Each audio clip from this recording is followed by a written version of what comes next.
Students नमस्कार। आपको इसके पहले जो भी बजट के बारे में हमने चीज़ें बताई उन सब का कंक्लूज़न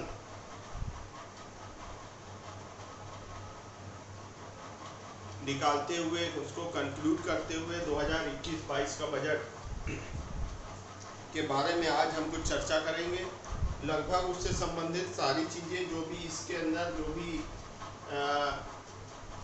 आइटम्स हैं, चाहे वो एसेट के हों चाहे लायबिलिटीज़ के हों, ये सारी चीज़ें हमने आपको बता दी हैं। उनके बारे में सारी इंफॉर्मेशन दे दी गई है, इसके पहले की वीडियोस में आप देख सकते हैं। उसके बाद आज हम चर्चा कर रहे हैं budget 2021।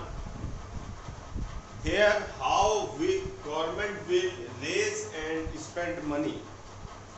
Government will raise and spend money. 2020-21 की बात है। कहाँ से सरकार पैसे को प्राप्त कमा रही है या उसके पास आ रहा है और कहाँ पर वो उसको खर्चा कर रही है। शुरू से ही हम ये बता रहे हैं कि यही बजट होता है, यही घर का बजट होता है, छोटा बजट होता है, एक यूनिट परिवार का होता है और यही एक सामूहिक बजट भी होता है। बजट में जहाँ तक हम बात करें 21 में 51% of finance will come from burrowing and GST. Burrowing and GST से लगभग 51% हमारा पैसा आता है, यानी बहुत बड़ी एक अमाउंट है। ये हमारी गवर्नमेंट के पास सबसे ज़्यादा कमाई वाले ये दो आइटम्स हैं, बारोइंग एंड जीएसटी। और interest payment, state share and taxes and central sector scheme will account for bulk of the expenditure in 2020-21-22। इसका मतलब जो एक्सपेंडिचर है सबसे ज़्यादा वो हम लोग देते हैं, स्टेट के शेयर देते हैं और टैक्सेस उनको हम लोग प्रदान करते हैं। और इसके अलावा जो है सेंट्रल गवर्नमेंट की कुछ स्कीम्स चलती हैं उस पर हम लोग खर्चा करते हैं। हम लोग देख रहे हैं आजकल सेंट्रल गवर्नमेंट की स्कीम्स कुछ चल रही हैं, प्रधानमंत्री अन्न जो दिया जा रहा है गरीबों को, और इसके अलावा जो भी आर्थिक सहायताएं दी जा रही हैं, जो हमको मेडिकल फैसिलिटीज़ प्राप्त हो रही हैं इंजेक्शन के रूप में, वैक्सीनेशन के रूप में, या हमारे इलाज पे जो भी मिलिट्री के हॉस्पिटल खुले हैं उसमें जो दवाइयाँ मिल रही हैं, ये सारी चीज़ें इसके अंतर्गत आएंगी। इसके अलावा स्टेट का शेयर दिया जाता है। स्टेट का भी शेयर क्यों दिया जाता है? देखिए, ये पूल बनता है, जो चीज़ें सरकार, केंद्र सरकार कुछ टैक्स लगाती है, कुछ राज्य सरकार लगाती है, दोनों के टैक्सेस लगते हैं। लेकिन ये देखा गया है कि जो केंद्र सरकार के टैक्स होते हैं वो ज़्यादा कमाई करते हैं।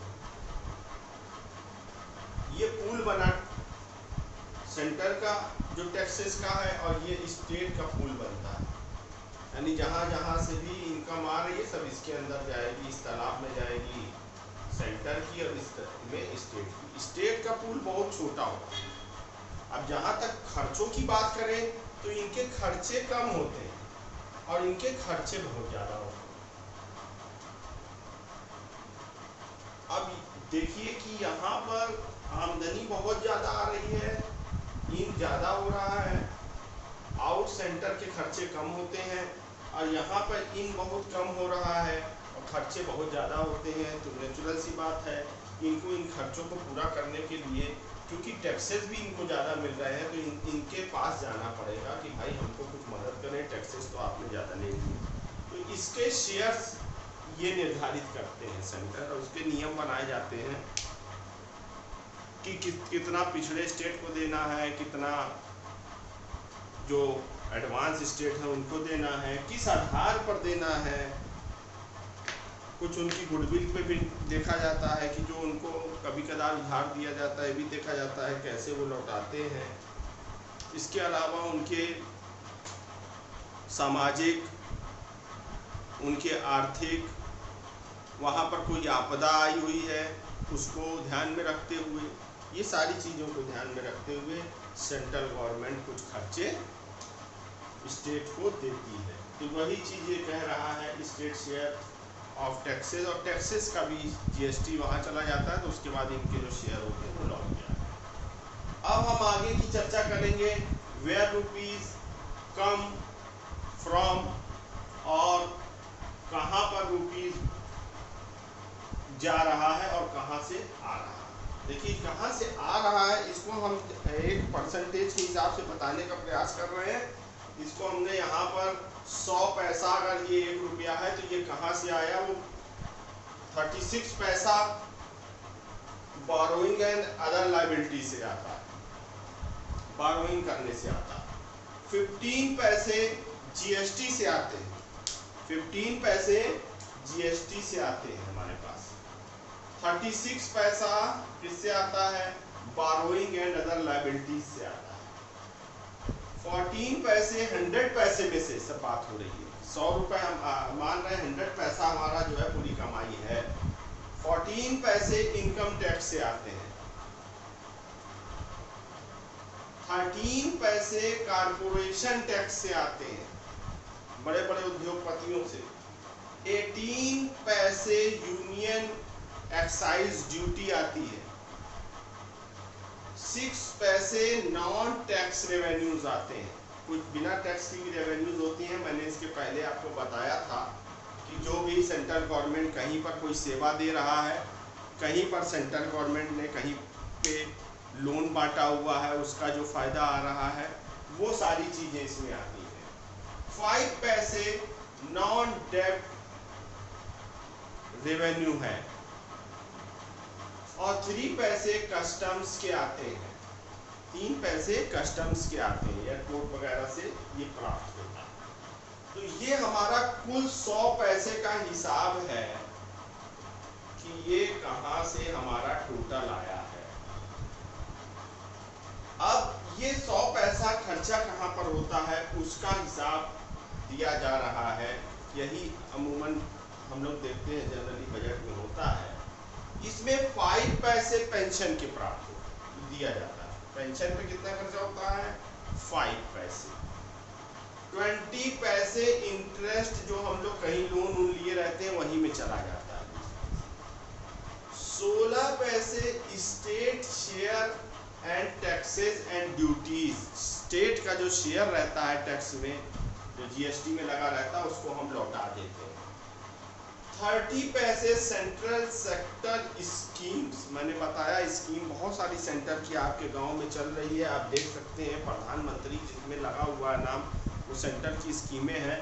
तो वो सारी की सारी स्कीमों पे 13 पैसे, ये 100 पैसे में खर्चे हो रहे हैं। जबकि ये आप समझ के चलिए कि ये कई लाख करोड़ रुपए का बजट होता है, लेकिन हम इसको 1 रुपए, ये ना सोचिएगा ये 1 रुपए की बात हो रही है, ये एक परसेंटेज के हिसाब से दिखाने की कोशिश की जा रही है। 10 पैसे जो है वो finance commission and other transfer, जो फाइनेंस कमीशन के जो ट्रांसफर होते हैं स्टेट्स को कोई किसी अन्य काम के लिए, योजनागत गैर योजनागत, उसमें चले जाते हैं।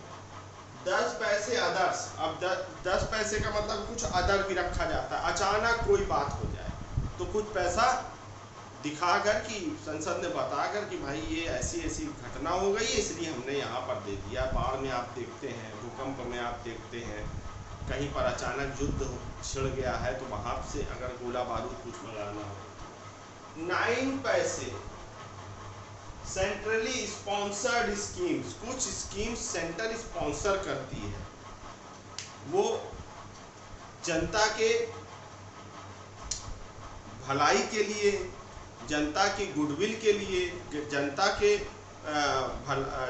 जो भी जीवन के उत्थान के लिए आवश्यक है, कुछ स्कीमें आपस में बैठ के की जाती है, इस तरह की स्टार्ट किया करा जाता है। 9 पैसे सब्सिडीज, आप लोग जानते हैं सब्सिडी मिलती है, चाहे हम कृषि में तो सब लोग जानते होंगे, लगभग जितनी भी चीज़ें होती हैं वो, चाहे कृषिगत कोई हम लोग मशीन खरीदें, ट्रैक्टर खरीदें, थ्रेसर खरीदें, या कृषि संबंधित हम लोग खाद बीज ये सब खरीदें, सब में सब्सिडी रहती है। उसमें 9 पैसे खर्चे किए जाते हैं, जो 100 पैसा हमको प्राप्त होता है।